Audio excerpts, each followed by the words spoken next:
got to be willing to endure that. Just, step aside, move forward, look at it for what it really is. There's obstacles always in the way. If you're on the earth and you don't have problems, you probably don't have a pulse. Welcome to the High Voltage Business Builders Podcast, a show where we interview high voltage entrepreneurs growing and scaling through e-commerce, real estate, and other wealth without Wall Street ventures, showing you the path to making your first or next million. Hey there, folks, and welcome to the High Voltage Business Builders Podcast, where we bring you the creme de la creme of the business world. And today we have none other than Jim Britt, one of the world's top 20 success coaches and highly sought after keynote speakers. Now, let me tell you, Jim's journey to success is nothing short of remarkable. With only a high school education, he started at the bottom at a gas station and on a factory floor. But he didn't let that hold him back. With grit and determination and a timely mentor, he turned his fortunes around and built a fortune worth millions of dollars with multiple streams of passive income from various business models. So don't get me started on Jim's knowledge of human behavior and what motivates to achieve greatness. You're going to hear about it on this podcast today. And with this program, The Power of Letting Go, he's helped hundreds of thousands of people overcome the blocks that stop their success and happiness. So if you're looking to remove the barriers to your success, you are in the right place today, because Jim's expertise and experience in peak performance, entrepreneurship, and personal empowerment will blow you away. He was one of the first mentors for Tony Robbins, and he got a 10-year stint mentoring with the late, great Jim Rohn. So sit back and relax and get ready to be inspired. And who knows, you might just walk away a millionaire. Or not. But hey, we can dream, can't we? Let's get started. All right, folks, welcome back to the High Voltage Business Builders Podcast. I'm honored here today to have a gentleman who you may have heard of. If not, you've probably heard of one of the people that he's coached, from Tony Robbins to others, and books that he's working on right now with Kevin Harrington. We're going to get into all of that. I'm going to welcome my guest today, Jim Britt, not Jim Ritt. Get your name right. People slaughter my name all the time, man. So hopefully you won't take that personally. Welcome you to the call. We're off to a great start already, aren't we? Well, it's great to be here. So thanks, Neil. Jim, tell me a little bit about the 6 traits of unlocking the code of wealth and cracking the code that you think you've spoken on and that you know so well as a person and as a business person who's done this yourself. Yeah, I discovered this at age 22 or 3, somewhere around there, but I didn't know I discovered it at the time. I started applying these things, and later I was interviewing 12 mega millionaires. They all had to be worth at least 200 million. They all started with nothing. They were all in different industries. One was a billionaire. At one point, he was the 23rd richest man in America. And after about the 3rd interview, I realized that they all were sharing the same traits in different ways, but yet they were expressing them differently, but they all had these same traits. And it was throughout the whole 12 that I interviewed, pretty much almost right on target. So I'll go through them pretty quickly here, but trait number 1 is, I think we all have, and that's a desire to have something more in our life. Whether it's more money or a better relationship or, more time, or we want more of things in our life. So if you just take money, for example, pretty much everybody desires to have more money. I mean, even you find a billionaire, they're interested in going to 2 billion, and somebody making 100,000 a year wants to go to 200,000. Or everybody wants more. Always. They do. You You could go on any street corner in anywhere in the world and probably find 1,000 people, 100%, all of them wanted to make more money. So desire is not enough, but it does start with that. I mean, if you flat out just don't have a desire to do anything, nothing's going to happen. So you got to have that fire burning inside. The second thing, which I think some people think they do it, but a lot of people do it halfway. And you have to take that desire to a decision. And the decision, when you make a decision, it determines how you show up to the world. And it also determines how the world shows up to support you. So it's a mindset that you have. And people feel that mindset. When you're around, when I'm around Kevin Harrington, for example, I don't have to ask him how much money he's got, or if I'm around Tony Robbins, you feel that mindset. And so people are going to support you based upon that. So if you've got a mindset that, well, let's look at it this way. Let's say a decision is this circle right here, a full circle. And that's a decision that doesn't allow for anything less than that. Yeah. But most people leave a little opening, just in case. That's their escape route. That's their excuse as to why it didn't work. The excuse clause, the out, exactly. Right? That's their out clause.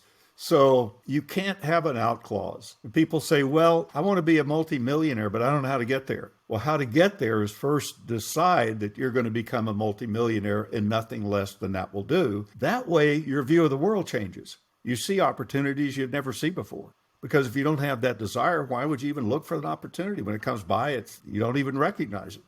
So that decision is so important. And I think a lot of people think they confuse decision making with goal setting. And to me, Yes. I mean, I don't set goals. Yeah, if I decide I'm going to write a book or something, I make a decision I'm going to write a book and I get on with it. But I don't set goals like I write down my 5-year plan and my 1-year plan and, that type of thing, or create a vision board. It's okay if you do, but I don't. When I decide to do something, I don't need to write it down. I'm going to remember it. Right. So Right. me, it's just, again, it's almost like an escape route that you got to spend time setting your goals and all. No, make a decision, move forward. So Write a business plan, spend 10 months evaluating the business plan and the market and trying to figure out and decide your way around every possible problem you can think your way out of, or every possible fear you can possibly imagine. And then you don't do anything because you never made the decision to actually do it. You made a key point there. Just keep going, right? So anyway, that's so critical. And then I think your goals are the incremental steps that take you where you want to go. The decision you've made, the goals are the steps to get there. If I make a decision to write a book, I'm going to go, well, how many chapters? Well, 12. Okay, I'm going to write 1 chapter a day or whatever it is, So that's so important because it's a foundation for everything. And I don't care if it's making money or losing weight or getting your body fit or, having a better relationship, whatever it is, that has to be firm. Yeah, those are such powerful things because now you're enabling yourself to be empowered, not victimized by your decision or the things around you that might influence your ability or inability to actually make that occur. And as you know, you wake up, you get up, you move up, you pray up, you get out. All of a sudden, the world hits you, the face hits you, the wife hits you, the job hits you, the situation at work, the kids, the phone call, hey, your dad died. I mean, there are just like boom, boom, boom, boom, things that are going to constantly stop that decision from moving forward. Isn't that true? It's true. And I'll give you a quick story, though. When I first started in business, my first business venture was joining a direct sales company when I was a youngster. And I didn't know anything about selling anything. So the fellow that recruited me into this company, he said, your job is talking to people. He said, if you talk a little, you learn a little. If you talk a lot, you'll learn a lot. I said, how much is a lot? He said, 10 a day. I said, I'll do 10. So I quit my job, went out, started talking to 10 people a day. At the end of the year, I had spoken to over 3,650 people, and I got 1 sale. Only one. Only one. And I'm standing. Yeah, but I mean, some people might think that's a win, though. You did get a sale. Actually, it was, but it didn't look like it at the time. My ratio was not that great. No doubt about it. There's a lot of time involved in that. Yeah. So I was standing, I'll never forget, I was standing in my kitchen looking out the window, and I'm going, what am I going to do? Both of my cars had been repoed. My home had been foreclosed. I had a notice from the sheriff that said you got to be out in 5 days. My furniture had been repoed. I had a wife and Your a child. furniture got repoed? That's a new one. I hadn't heard about the furniture repo before. No, well, I had a lien against it. It was mortgaged, And so I reach in my pocket, and all the money I had was 15 cents, and I had no food in the house. And I don't have time to tell the whole story, but that one sale that I made, I carried a 5-gallon container of carpet shampoo back to this guy. I walked 3 miles in the Oklahoma heat to deliver this, and I didn't even know if he was going to buy it. That was the one client that I had from 6 months earlier. That turned into $500,000 in income for me. And it started out that day with $300 a week, a vehicle to drive, a 3-bedroom furnished apartment. Everything I needed was given to me or presented to me. And that ended up being a long-term relationship that actually earned me millions of dollars over time. And somebody showed up from the direct sales company and sat with me for two hours in my floor, actually, and taught me what I was doing wrong and what I needed to be doing. And that business took off at the same time. So I went from 15 cents to millionaire in 1 year. Wow. And I look back on it, and I mean, I stood there looking out thinking, should I go back to the factory? I got to have food for the family. I don't know what to do. And then all of a sudden I'm going, nope, I am not going to quit. And I didn't know what was next, but I totally believe that that's what took me there, that I refused to give up. That's a powerful decision, a powerful moment. I think some of us maybe get to those positions in life, but either through our experiences, people around us or others, we don't feel empowered. We can't make that decision. In that moment, fear takes over judgment and course of action. And in your case, it was double down on the decision. I see the opportunity. I'm not going to quit, which is a big moment, a big why in the road. What was the other major, just pure stubbornness, or what were the major factors that made you just say, no, I'm not going back, I'm going forward? Partially inspiration and desperation. Inspiration and desperation. Back to the factory, but that wasn't going to save anything. I was going to be homeless. And And I saw other people making the money that I wanted to make. So I knew it was real. I knew I could do it. I just was missing something, you know? So That's so well said. So many people are not missing opportunities. They're missing inspiration for the opportunities that are being presented for themselves to see and you know, beyond their current position. we all have blind spots. We Oh, don't absolutely. Yeah. see some of the things that we believe about ourselves. And That's you right. know, part of my struggle initially might have been my belief in myself. You know, I'm a factory worker, a high school dropout. You know, what do I know? I pick cotton, I pump gas. You know, that was it. So anyway, from decision, the next step is action. And yeah, maybe you have to have a business plan for some type of businesses, but your typical entrepreneur probably doesn't have that. But I'm just look at what you can do today. Even if you have to plan some things, even if you have to have a website or whatever, look at what can you do today that's going to move you forward and closer to your objective that you've decided to have. Yeah, I call it taking 3 steps forward to your goal. Every 3 steps, you can look back. It's just far enough to see where you've been, but every 3 steps you take is moving you towards that goal. So at some point, you're a mile down the road, you're 5,280, feet down the road eventually. But if you start and see that road all the way a mile down there, you're going to feel very overwhelmed, aren't you? You are. And people, I think a lot of people, not everybody, fear holds them back. And so they're getting ready to get going. Because there is some fear involved. You start a new business, you've invested money and time and all of this into it. There's got to be a little bit of, is this going to work? I mean, maybe you're determined, but at the same time, you've got that little inkling of fear. But, to me, that's a made up story. Fear's not real. No fears are real. Not even a bear chasing you through the woods is real. I mean, the bear may be real, but the fear's not real because you made it up. You made up That what is the bear's going to true. do to you when he catches you, but you don't know. Yeah. You don't walk in the woods with every fear of the bear. You'd never go in the woods. The fear Exactly. isn't recognized until the bear actually starts chasing you. Exactly. So then the next step to accomplishing anything you want in life is you've got to be willing to experience a little bit of pain. Was it painful for me to get rejected over 3,650 times? Yes, that was painful. But you know what? People ask me today, how do you handle rejection? I said, I've already done that. I don't have to do it again. So there's pain involved in true. changing because That's very true. every life level, every income level requires a different you. You have to change something about you. And you've got to be willing to step out of that comfort zone. But we always weigh out the pain of changing.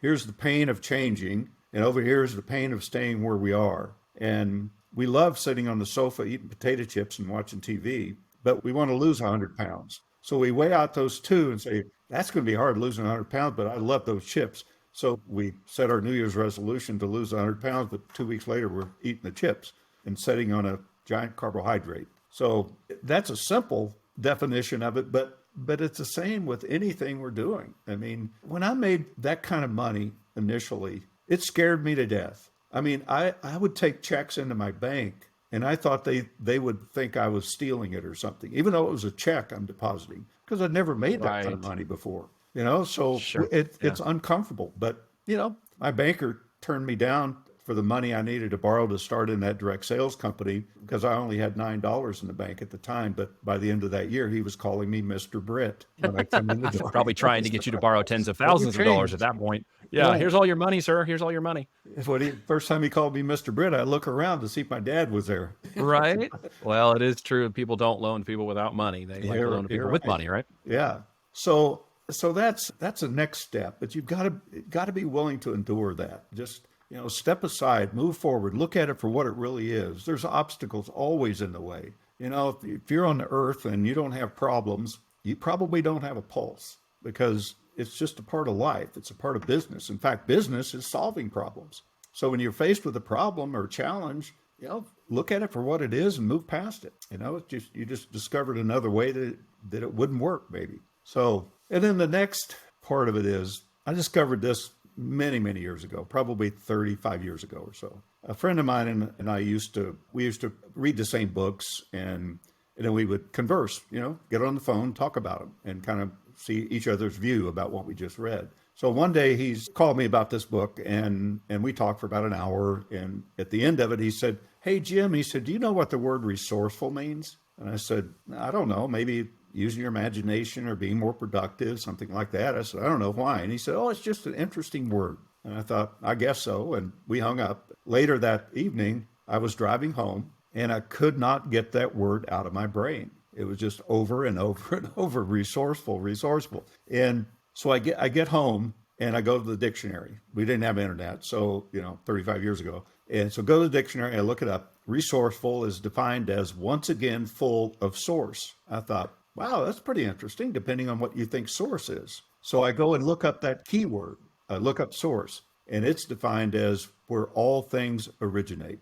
And I went, wow, all things originate. And again, depending on what you think source is. So I kept looking for another definition of source. I thought there's got to be another definition. I wanted to find something more specific even. And it took me about a year and a half or so. And I was in England, a small town, walking down the sidewalk, just relaxing for the day. And I look up and I see a sign that said antique bookstore. And it was their back door. I'm always intrigued by old books. So I walked in and there was a dictionary like a foot thick and looked old and tattered. I don't know when it was published, but it had a sign on it that said, do not open, please. Or please do not open, one or the other. And I thought that would meant people in the UK. So it was okay for me to open it, but I was prepared to buy it if I had to, if I tore it up or something. So I opened it up and looked up the word source. And it had some of the same things I'd seen before, but one definition popped out at me. Source, love. I went, wow, once again, full of love. I thought, what does that mean? I thought, well, in life, when we decide we're going to do something, it creates a passion for that. We basically fall in love with that. And the only other option is to fall in fear with it. And so I'm thinking, wow, that's powerful. Resourceful is once again full of love. So you fall in love where all things originate. And then I thought, wait a minute, there's a flaw in that. If all things originate in love, where does fear come from? And I thought about it for maybe 2, 3, 4 minutes, and I'm going, oh, I get it. We fall in love with fear. We actually fall in love. We create fear out of love. We create hardships. We create these things because we fall in love where all things originate. It doesn't say some things. It doesn't say good things. It said all things. So it's proof that the human being can actually create because we create our own fears. Amazing, isn't it? We're afraid of our own thoughts, of what we create. Well, yes and no. I mean, at the same time, it is an epiphany to most who get to that point. At the same time, it's sort of a logical, common sense conclusion to all the fears we have rumbling around in our mind that lie to ourselves, or we listen to others who lie to us, and eventually we take those on as ourselves, even as our own fears, even if they're not true or they're not even relevant to us, we take them on, right? Yeah, it's pretty amazing when you look at the human mind and what we do. I mean, some people think, thoughts are going to change. You change your thoughts and it changes you. But we have millions of thoughts. I mean, we have thousands of thoughts every day, but it's the one that you focus on and make real is what really has an effect on us. It's not all the other passing thoughts. I can think, I hope I don't fall out of the car driving down the road. Well, it's a passing thought. I'm not focused on that, So, but we do have those thoughts. And then the last topic here is something that I've been using for many, many years. I call it the power of letting go. You take a look at a child, their essence is happiness, bubbly, having fun. And we were all that way at some point. And then we get programmed out of happiness and fun as we get older. We get more serious. We get, and then we're all searching for happiness. Isn't that interesting? That's our natural state and we're searching Naturally. for it. So we're searching in the wrong place. We're pursuing happiness, where if we just learn to let go of the things that make you unhappy, then you'll get back to your natural state. And also when you decide on something that you're going to fall in love with and start pursuing a project or making money or whatever it is, when you're confronted with an issue, a problem, or a challenge, you learn to let go of several things, but the need to control the outcome. Let go of the need to control. Or, in a relationship, let's say two people are arguing. The question is who wins in an argument? And the answer is nobody. You both lose. So why argue? That's so true. Isn't it? Because you Just want to be talk to right. your wife or your significant other about that and see who defines the win of that argument. You're Well, going I to get caught two different myself answers. one time years back with my wife and I, and I'll never forget it because we almost got into a heated argument. We were like in the beginning of it, and I caught it, and I said, wait a minute. I said, you know what? I love you too much to have this type of conversation. And it just stopped everything right there. And we had a normal conversation. And She tells her friends, Wow, the power of words, right? I mean, just well placed, timed words. yeah, so powerful. But letting go, God, we've all had things happen to us in the past, but it's not happening now unless you bring that past into the present. So that's where letting go comes in. I had a woman in a class one time, we were talking about success and financial success, and she said, well, I can never be successful. And I said, why? She was maybe 45 years old. She said, well, my father, she said, he verbally abused me my whole life until I left home. He just programmed it in. He said he hated me for some reason. He told me I'd never measure up to my siblings. I'd never amount to anything when I grow up. And she said, I don't know why. She said, but that's really the reason. I can't be successful. I said, so he verbally abused you? She said, yes. I said, where's your father now? She said, well, he died 10 years ago. I said, well, who's abusing you now? She said, I don't understand the question. I said, well, think about it for a little bit. And I went around to the room and came back in a little bit. Said, did you come up with the answer? She said, no. And third time, she said, no. Fourth time, she said, you mean I'm abusing me? And I said, I don't know. What do you think? Yeah. I said, I don't know.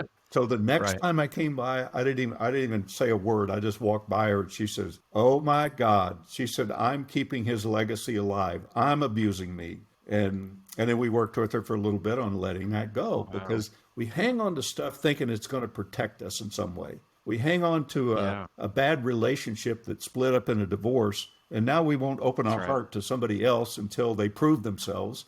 You're going to end up with the same type of person again. You got to. You go around carrying that baggage. It's something I was telling my 14-year-old earlier because she ran into a bit of a problem with one of the homeschool kids. Believe it or not, even in homeschooling, you're not immune to issues with inner relationships and 14-year-olds, Yeah. especially girls. And so she ran into a similar kind of problem. And, she was carrying that baggage for a day. And I said, sweetheart, that happened yesterday. Today is your second day. Today is your day to get over that. So you don't carry that baggage into tomorrow. If you carry that into tomorrow, you're going to now make it a badge of honor. You're going to make that luggage the center focus of your conversation, your topic, and really the only reason you're going to do that is for self-centered interest, for likes, for someone else to say, woe is me, or poor you, or poor person for having this other person mentally abuse you. And it's so hard to build that out of our character and to build that out as an ingrained honor badge we wear as so many times. And you hear people get on and they tell their stories and things, and they bring that past up as though it's still real. And some will say, well, you're not appreciating the concern of the issue or the, how sensitive that topic was or how hurtful it is. And I will say, well, I mean, we've all been betrayed, haven't we? Mm-hmm. To some level, we've all been extremely hurt, cheated on, lied to. The question is, why does somebody use that as a stepping stone to their opportunity? And why do other people stand on that stone and don't get off like they're playing King of the Hill? Yeah. Why do you think people do that, Jim? Why do they right. stand on that stone and just stand there and entrench themselves? Yeah. My philosophy is let go of all things over which you have no control. And do you have control of that past? Well, the only control you have is to bring it into the future or to let it go. And if it was an emotional experience, it's easy to tap into it. And if you can, and that becomes one of your blind spots, by the way, that stops you, that acts like an anchor that keeps you stuck. So, and people say, well, it's hard to let go. No, it's not hard to let go. If I'm holding this mouse in my hand, does that mean I have to hold it in my hand the rest of my life? And the answer is no, I can lay it down. Right. So, but can't it be difficult if it's part of our self-identity? If that's who we identify now, doesn't that make it more difficult to let go of that? Yeah, it does. But I do a little demonstration occasionally in a class, and I'll take a nice wine glass and I'll pour sparkling water in it. I'll say, this is you as a child. What does that represent? And somebody will say bubbly, happy, excited, that type of thing, because all the water's bubbling. And then I take a little bit of black oil and I pour that on a little bit at a time. And I said, this is how you get programmed in the input that you have and, things you believe about yourself. And so we got this gunky oil about an inch over the bubbly stuff. And then I take a handful of glitter and I put that on the top. And I say, so that's who you are. This is who you think you are. And this is who you want others to think you are. And it's so true that we're so afraid to be ourselves because of what's happened in the past. We think people won't accept us. And, so we walk around needing acceptance all the time. So we make up stuff about who we are and what we have or whatever, to get more attention. The human mind is interesting, but man, if you want to get rid of anxiety and stress, let go of things over which you have no control. That causes pretty much all of it. Yeah, it really is that easy. And I know we want to make it more difficult. Literally, we want to make it more difficult. And I, as a father leading 4 children who are in the stages of development and personal awareness and starting to recognize who they are as young women and moving into the stages of changes that are going to be very dramatic for them as they become more independent. It's one of the things I constantly try to focus on is their self-preservation mode, their ability to kind of internalize themselves and who they are, and then bring that presence into the world as a force for good, while not letting others' opinions of them take that down a level. Mm-hmm. Now, it's not about pride and arrogance, and it certainly isn't about ego. It's about humility, but in self-confidence. It's what my mentor calls being a benevolent alpha. And in that way, you have the capability of still being your strong personal self, not bringing that baggage along, but still being benevolent to those who may be still in that process, as you have explained, and are working through that process and just need a little time to process the reality of their situation so they can get past it, which is very difficult for some folks to do because they just don't know what to do without it. Yeah. No, they develop that core belief about themselves, and it's like a self-reinforcing addictive cycle. It literally becomes addictive. And we try to break out. We want something more. We're aware that we have a problem, but we're not aware of the solution. And the solution is to discover what that core belief is and take the emotional charge off of it so it becomes like a file on your hard drive instead of in your face every day. It reminds me of that little video where the lady comes in and she's complaining about all her past. Was it Bob Newhart, and he was sitting at the desk. Have you seen that? No. And she's like, you can get the 5-minute or the 15-minute. Would you like? And she's like, well, I'd like the 5-minute. And then his answer to her problems was just stop it. Like, just stop it. That was the whole advice. He just told her repeatedly, just stop it. And she's like, well, you mean I stop it? I don't do it anymore? And he's like, yeah, just stop it. It's the funniest thing on YouTube. You should go check it out for folks who are listening to this, because that's exactly what Jim is saying. Just stop it. I'd be like, she's like, what if I talk about? What am I going to do? I mean, this is like, and he's like, you just stop it. And it just really can be that simple. It really can. It is. And I'll give the listeners here a way to solve any problem fairly quickly. Almost every object, man-made or nature-made, has the answer for you. If you look at a tree outside, is a good example. The tree's is sturdy. It's got a trunk. You can't push it. It's sturdy. It's solid, standing firm, got the roots planted. But up above, there's leaves and they're blowing in the wind, just flowing. So to me, I look at a tree, I'm thinking, okay, make a firm decision and go with the flow. You can solve your problem. You can open a page to a magazine, any kind of magazine. And I guarantee if you look hard enough on one single page, you'll find a solution to your problem. If you're really open to finding it. It might be a word that pops out. It might be a sentence you're reading. It might be a headline. There's so many ways to solve problems. We just, we get caught up in them and don't look for the solutions. Well, guys, if you're wondering if Jim knows what he's talking about, you should understand this man mentored for 10 years with the late, great Jim Rohn. He helped launch Tony Robbins' career. He's got multiple books published, 15 if I last check, a number of bestsellers. He's working on one called Crack the Code right now, which I guess you guys could check out on Amazon if you would go and take a look at that. And you can go over to Jim Britt, BRITT.com, and check him out. I would encourage you, if you got any inspiration, any ideas, any concepts, and if you're on the verge of just stopping it, we would encourage you today, I'm sure both of us, to just stop whatever it is that's holding you back. Stop thinking negatively. Stop pulling up your past as a badge of honor and beating people over the head with it like a bat as some sort of entitlement or self-justification, and get out there and just take these traits and use them today. As Jim has said, it's a very helpful thing. And hopefully you guys are picking up on this with the really cool background noise that's coming in behind me. But Jim, any final words of advice we should leave everybody with today? Well, one thing, and I use this all the time, become self-observant. That's more than becoming self-aware. Self-observant is watching yourself do things, catching yourself in the middle of it. And once you've decided what you want in any area of your life, then from that point forward, become observant and ask yourself, is this action I'm taking right now moving me in the direction I want to go, or is it taking me away from it? Success at anything really boils down to that simple. It's fantastic. It's 50 years of experience in about 30 seconds, folks. I hope you picked up on that. Jim, thank you so much for coming on today and honoring me with your presence on the call and just sharing some amazing conversation today. My pleasure, Neil. Thank you so much. If you like this episode, please share it with people you think will enjoy it as well. Thank you for listening, and be sure to tune in next week for a brand new episode of High Voltage Business Builders.